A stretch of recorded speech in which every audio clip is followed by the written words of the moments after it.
It's Friday, everybody. Welcome to the Follow D Money podcast. I got the team here. I have a guest here. Special. Every week there's a special guest. This week we have a country star. Mr. Clayton Anderson of Bedford, Indiana. That's right. Oh, bringing it on down southern Indiana. Hey, What's up? can I get a quick to put you on the spot? Can we get a quick tune to get us ready? Yeah, you want? Yeah. Let's do. Well, we were talking about this earlier before we went on. This is the thing I've been riding like crazy, and it's we've been on the struggle bus since Yeah. it picked us up. About to see how this goes down, baby. Let's ride it out. Know if we go south, we could end up having some fun. So invite your friends, we'll all get in. We'll end up where this all begins. Let everyone know where you can find us. The backseat of the struggle bus. Yeah. Woo! Yeah. Oh, man. Nice. I've been living that for the last... Nice. We needed some life up in yeah. here. I've been living that since March 2020. Yeah, right. We all been on the struggle bus. Yeah. Man, different levels of it. You know? So can you tell me how you got into music?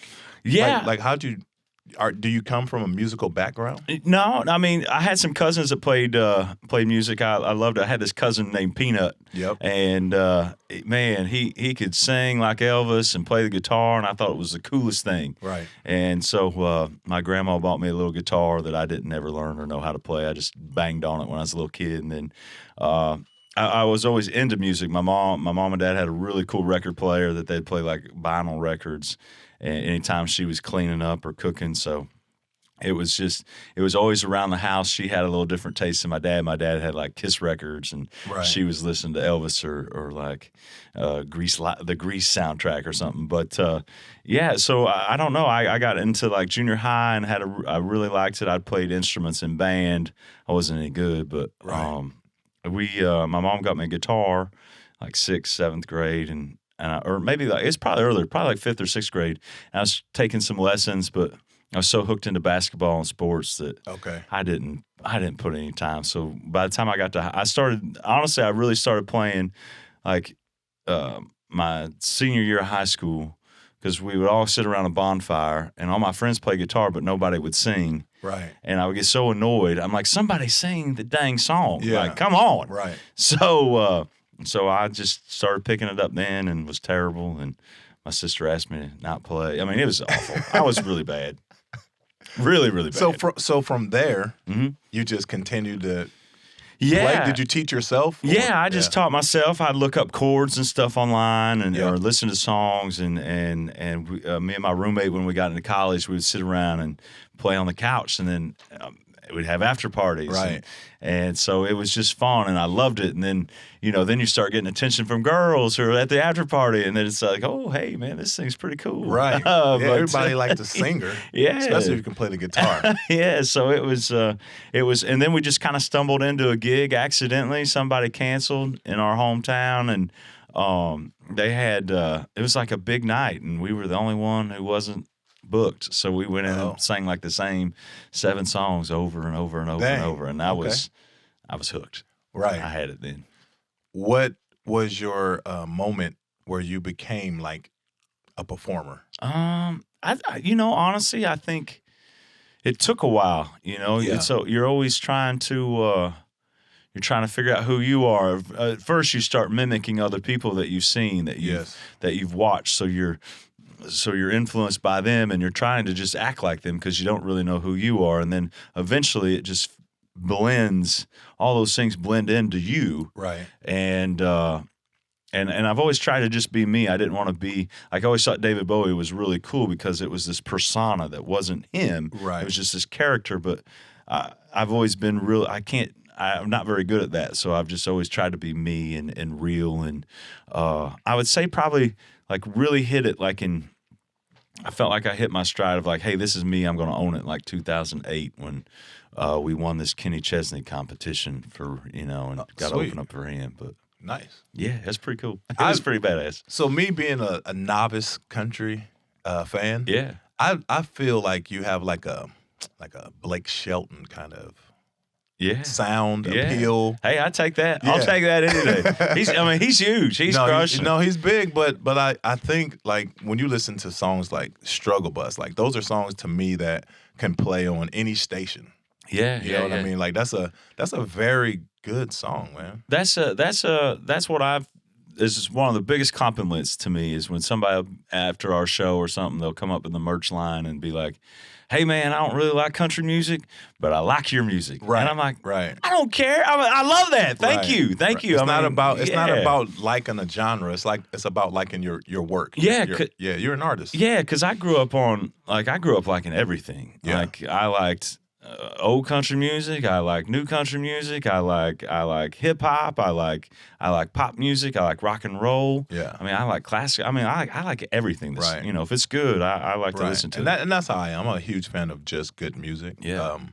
Like country just never was a part of when I grew up. Yeah. You know, Willie Nelson. We like Willie Nelson. Oh yeah. There were a few like Merle Haggard. Oh songs. yeah. He's got a lot of good songs. Oh yeah. He's But a Willie good one. Nelson to me is my favorite. He will be my favorite country artist of all time. Yeah.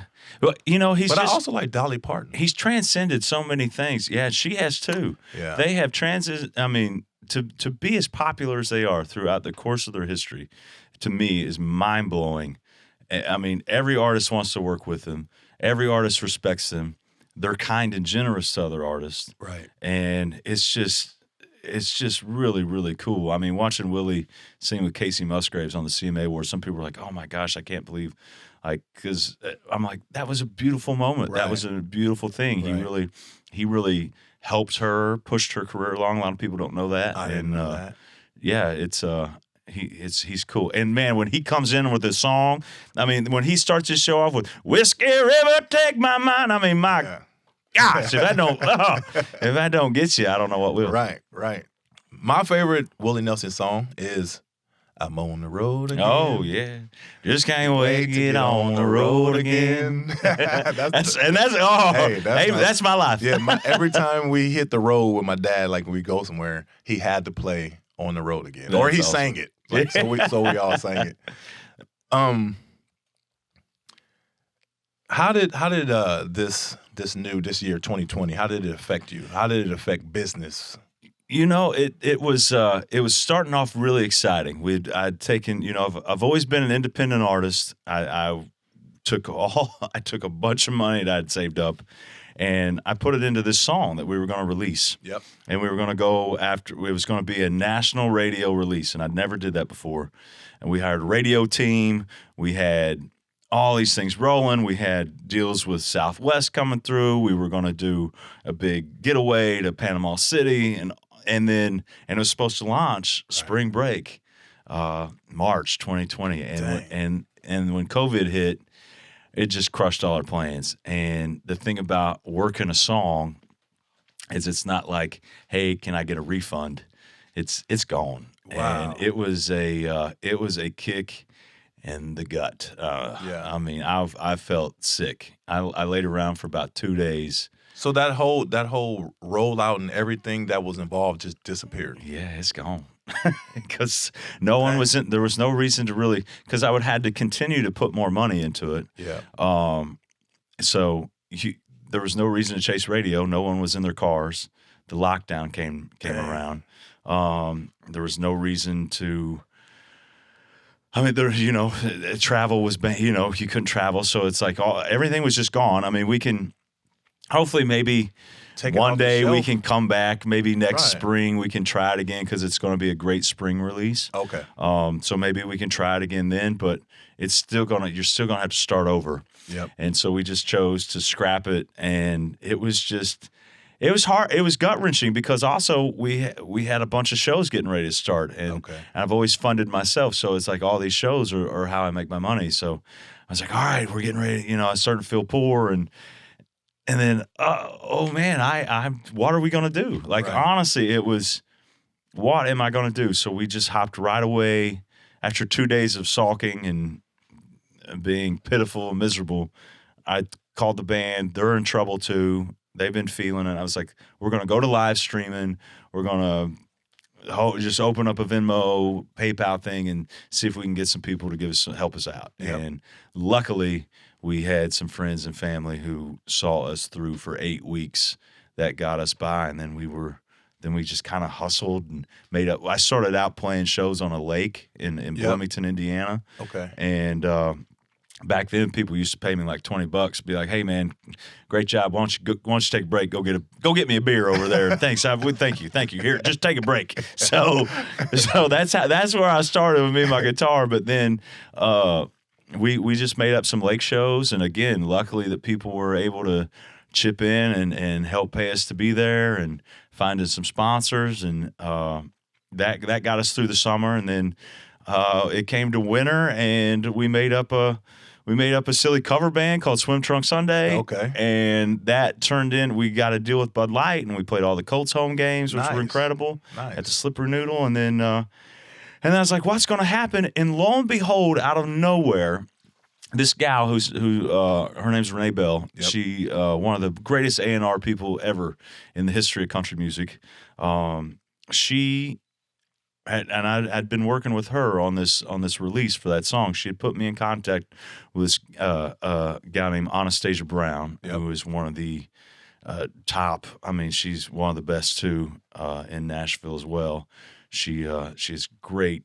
She's a music director for a lot of movies, and Okay. she helped make Keith Urban what he is. And I'd met her when we did a thing for ABC previously, back a few years earlier, and they started this new company, this new record label, and she asked if we wanted to be a part of it, and it was it went from a disaster, honestly, it's put a lot of people out of work, and I feel so blessed and so fortunate just to even have this opportunity to even gotten to the end of the year, because I really thought I was going to have to get a real job, man. I really did. I was like, I'm going to have to go get into some construction, or I'm going to have to go back and be a pig farmer or something. So I don't know. If you had to get a real job right now, let's say that didn't happen. Yeah. And Clayton Anderson was going out to fill out applications. What kind of job would you be looking for? Man, I don't know. That's Or not even what would you look for? What would work for you? What would work for me? I don't know, because I'm not very good at getting up early. So you could be even you're like, hey man, 10 a.m. I'm like, oh man, that means I'm gonna have to get up at 8:30. No, I don't know.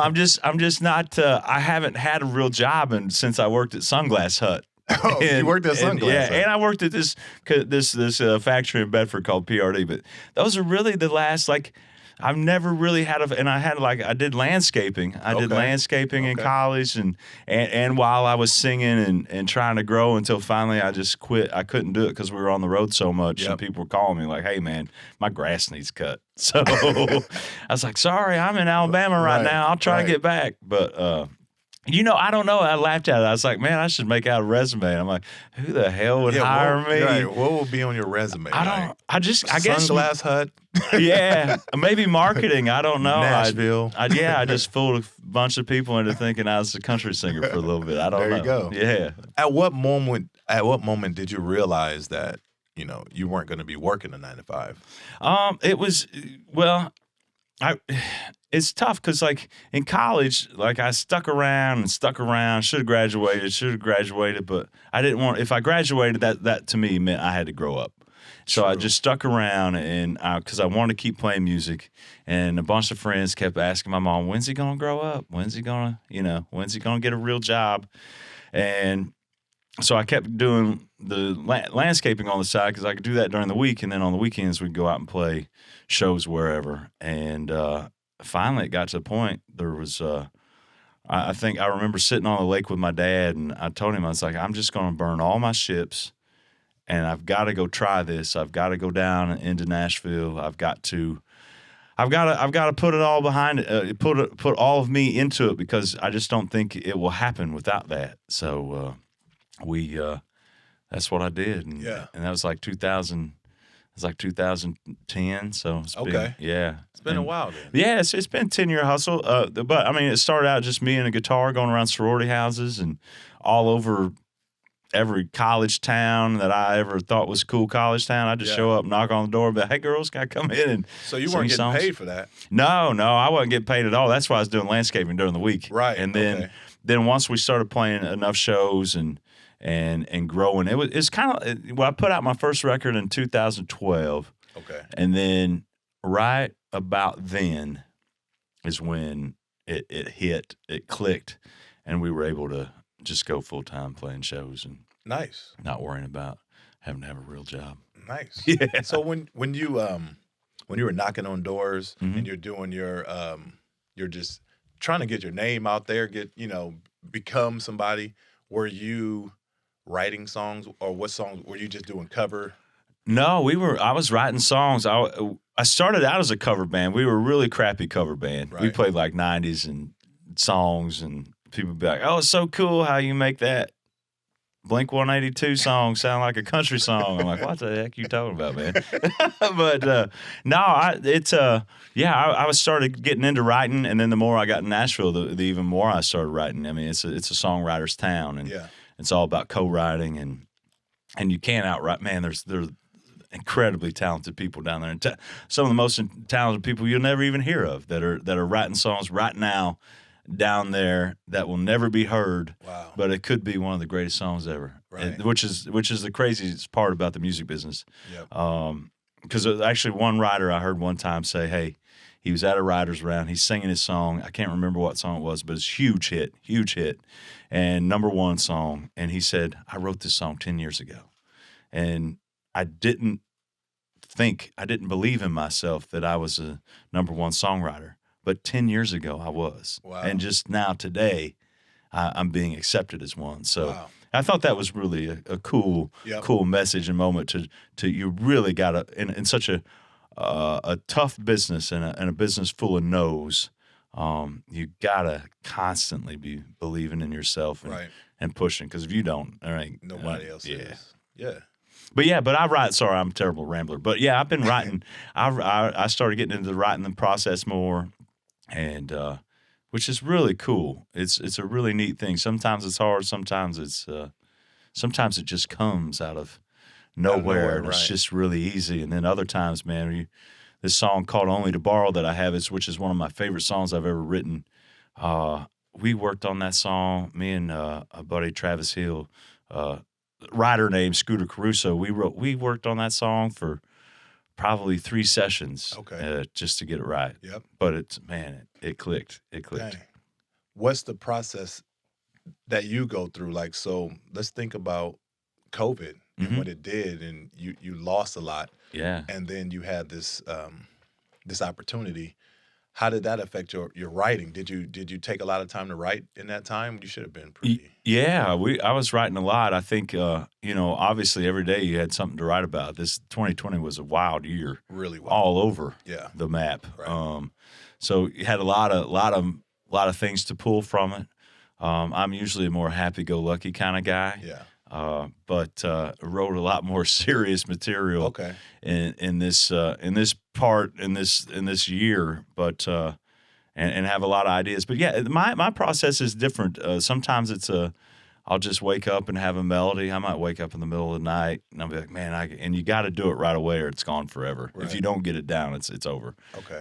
But sometimes I might do that. Sometimes I might go in. Struggle Bus, for example. I went in. I was going through like a breakup deal, drove all the way from Myrtle Beach back to Nashville. My buddy was in town writing from L.A., and I was so tired. I was mentally drained. I wanted to cancel on him, but it was our only day to write. Right. Turns out he was thinking the same thing because he had just flown in from Sweden. He's all jet lagged. So, but we still showed up, and I'm telling him this story. I walked in the door. I remember I walked in the door. I was like, dude, I'm on the struggle bus. I'm just gonna apologize. I'm gonna apologize. Today's gonna suck. Yeah. And we knocked that song out pretty quick, like maybe like a couple hours. And it just flowed right out. Good.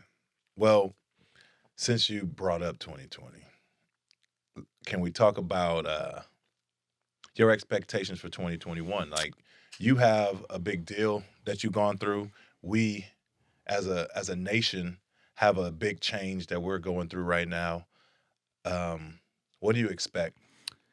Yeah, I expect the best. Yeah. I think I always hope for the best. Right. I've been saying for the last 9 years, man, can we just get in the middle? Can we just come to the middle and get some things done? Mm-hmm. And all over the board. I'm talking to people at work. I'm talking about everything. Quit being so greedy. Everybody just come together, and I think everybody be a lot better place. Yeah. Including myself as songwriting and the music community, everywhere, just all over the board in general. So what's important to you? Like what drives you? Like what are you passionate about? Being kind, Okay. helping people out, taking care of other people, looking out for somebody who's down. Right. I'm writing a song. I'm working on the song right now, actually, for a documentary that I hope that they will use. I probably can't talk too much about it, but we're trying to. It's about what kids have to go through these days, the stress and the amount. You know, my niece came home and she had to go through a school shooting thing, a drill. I'm like, crazy. Get out! Like that just blows my mind, and it makes me sick. That. I never had to do that. No, we had a tornado drill, and they stuck us in the shop. You know, you had shop class. Yeah. I'm looking around, going, "There's all these saw blades in here. This is the last place that I want to be. Get me out of here." I was like, "Who came up with this idea? Put me in home, man." We had earthquake drills in L.A. Yeah, yeah. You had to get under your desk and trippiest thing I've ever felt in my entire life. Crazy. I was out there 2 years ago, and that thing. Crazy. It messed me up inside. It's crazy. I was in Vegas, was it last year when they had a real big one? It was a real big earthquake, and I couldn't believe it was just rocking. Yeah. It's scary. Makes you feel real small. Makes you, yeah. We're pretty small. Absolutely. Mother Nature is pretty powerful. Absolutely. I want to ask about some of your songs. So do you have a favorite song that you put out? Yeah, I think, well, it seems to be, I don't know, I think it's just not me, but I think every new one's your favorite. But I've always loved the Only to Borrow song. Only to Borrow. We never really put anything behind it, but it's my favorite song I've written. I always thought that this song called Tennessee, which is currently our most streamed song. It's booming. Yeah. It's getting the most streams on Spotify right now, but I always thought that was a sleeper. I thought it was a hit. It's a very personal song to me. I think it's the most personal I've ever been in a song. So, it's got a great vibe too. It's just it's just hooky. So, I think that's probably it. Changes. It changes. There's a song called "Right Where I Belong" too that I love. That was a favorite one that was used in a movie called "Miracles from Heaven." That was incredible. I think that's just a simple song about just being happy in the moment. Yeah, good. You know, good. This weekend you have a concert. Yeah. Tomorrow, actually. Yeah. Walk all of us through what a Clayton Anderson concert.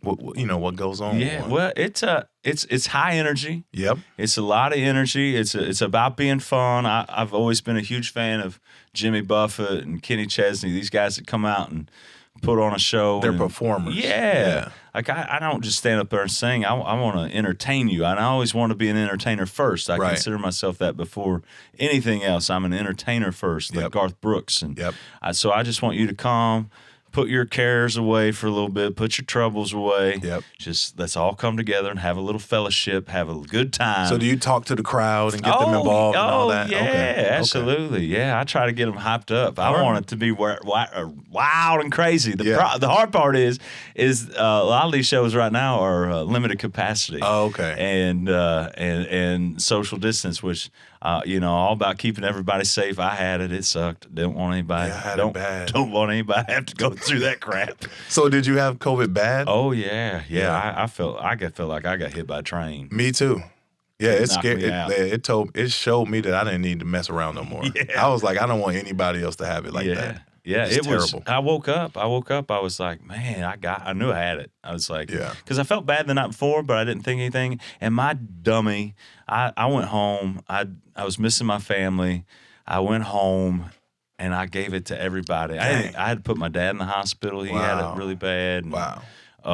But then my sister's had some effects afterwards from it that a lot of people don't know. It's like it kind of causes people to have some blood clots and stuff. Wow. So you got to be careful. Yep. So yeah, it sucked. Yeah, my experience was kind of like yours. Yeah. I drove to Arkansas to see my mom. Yeah.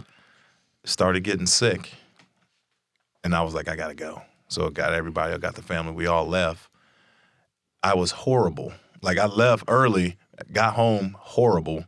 Found out my mom is sick, so I gave it to her. Oh, and man. yeah, and I mean, I felt terrible about that, but she got through it, and I mean, it was the worst sickness I've been through. Oh yeah, for me. Yeah, same. Yeah. Everyone's like, oh, I don't have anything. I'm like, man, I wish I was you. I wish that was me. Yeah, that was not me. So let me see. Oh. Since you had COVID and you didn't like it, are you going to get the vaccine? I think I know there's plenty of vaccines to go around. Yep. Since I've had it and beat it, I'd rather somebody else. You're going to get go to the back of the line. Yeah. I'd rather let somebody else have the chance to get it. Yeah. Instead of me. I don't know. I don't know. I've got a lot of people honestly, one of the coolest things I got to talk to a lot of, there were so many nice people who reached out when I had it, and I was pretty open about it online. Yep. And because everyone was like, oh, it's like, almost they treat it like I don't know, like leprosy or something. Oh, I don't want anybody to know, Right. So I was open about it, trying to educate people like, hey man, this is what it's like. This is what we're going through. Right. It's because a lot of people in my hometown and area were saying, oh, this is fake. No, this ain't even real. Right. And I wanted to let people know that it is real. Yeah. So I had a lot of nice people reaching out, and man, everybody. The only thing that came down to is vitamin C, zinc, and that's all anybody could agree on. No one knows, and I know we know a little bit more now, but we're still learning. Yep. Still learning. Do you do collaborations? Oh yeah, I'd love to. I think, and I mean, right now that's the way to go. I mean, it's all about social media, and the more eyes you can get on a song, the better. Honestly, I was looking the other day. I was like, there's really no song that's just there's very few that are just solo songs anymore. Right. Especially in the pop world. It's Doja Cat and Ariana Grande with a song that I'm like, oh my gosh. And that's the craziest thing about streaming is a song like that would never be on the radio because it's too graphic, but too explicit or whatever they say. Yeah. But streaming, WAP, you can do whatever. I mean, WAP was played on the radio. Yeah, it was. Yeah, that's as explicit as it gets. I know, it's crazy. It's crazy. I got a rule that I don't even put, like, there's some things that I'm like, if my grandma would skin me alive for saying this, you don't talk about it. I don't put it in a song. Okay. I don't put it. I'm like, I still want to go home and get some scrambled eggs. Right. Would you do a hip hop collaboration? Oh, I'd love to. I tried to get G-Eazy back right before he blew up. Before he blew up, I thought it would be really cool to do like an old Johnny Cash song and then have him come in that would have been dope. And spit some lyrics or something. Yeah, I like G-Eazy too.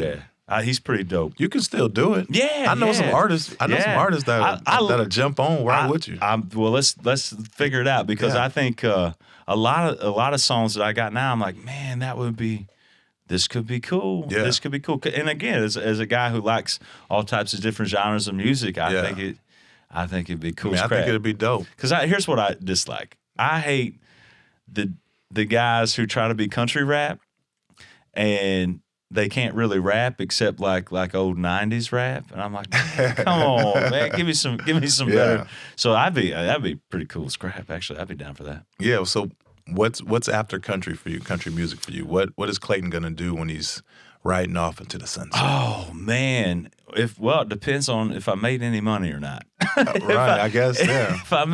If I was. So let's just say you were as successful as you wanted to be. Yeah, then I think I would. I would like to have a little house in my hometown. I would like to have a little house on an island, maybe in Key West. I love the islands. Yeah. And I like to do so many different things. I love to travel. I love to experience new things. Yep. I always said I just like to have little places everywhere so you could just travel and go. And I think, being on the road as much as I am and have been, it's just I get antsy not Right. being on the move. So it would just be cool to go around and experience different things. Good. That was a good answer. Yeah, thanks. Thanks. A house in my hometown. Yeah. That's so simple. Yeah, man. That's great. That's a very humble answer right there. I'm pretty hillbilly. I'm not that cool.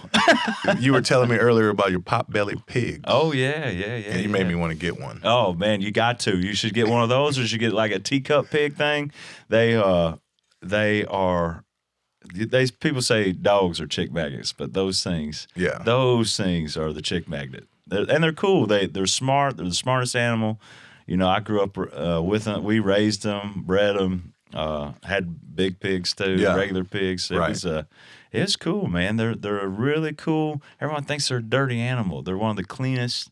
They're incredible that's animals. because every time we see them, they're covered in mud. Yeah.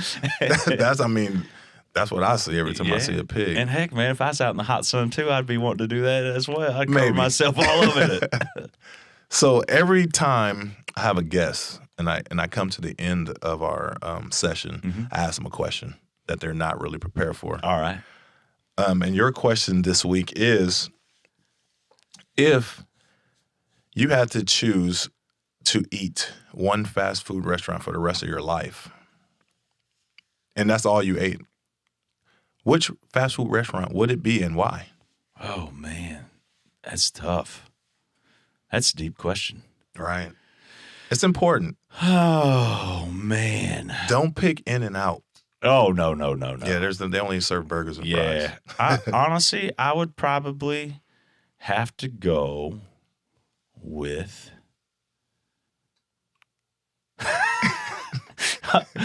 just one, the rest of my life? Yeah, just one.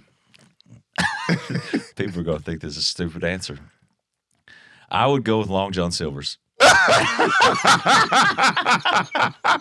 You know why? Because you want to die? Yeah, it'll be over. That's all I can eat. I want to die fast. Well, you got so many options. You got the hush puppies, you got the dang fish, and you got chicken that looks like the fish but tastes like they all taste the same. And then you'll be there by yourself. Yeah, it's incredible. Oh yeah. I don't know why. Every time I drive past Long John Silver's, there's no cars in the parking lot. Yeah, it's. Have you ever seen a packed parking lot for Long John Silver's? No. They're struggling a little bit. Wow, more. I think no one would. They catch it, man. They fly it in that day, don't they? Don't they catch it and fly it It's in? fresh, yeah. It's fresh. Oh yeah, they always got great coupons too. I don't All know. the time, man. Hey, they have all you can eat too. We're gonna go over there. Yeah, that's what we got. We'll go there and get some dang hush puppies and some fried everything. Fried everything. Wow. Clayton Anderson, thanks for joining me. Yeah, man. Man, it was Thanks very for having fun. Very nice to get to know you. Yeah, absolutely. Please come back sometime, and I will be at the show tomorrow. Hey, I can't wait. Hopefully get rowdy as heck. Yeah, I want to get crazy. Me too. Yelling, I'm going to be cussing. Well, everybody, thank you for joining me this week at the Follow D Money podcast. Tune in next week when I will have the most special guest ever. What? Yeah. A little bit less special than Clayton. Thanks, guys.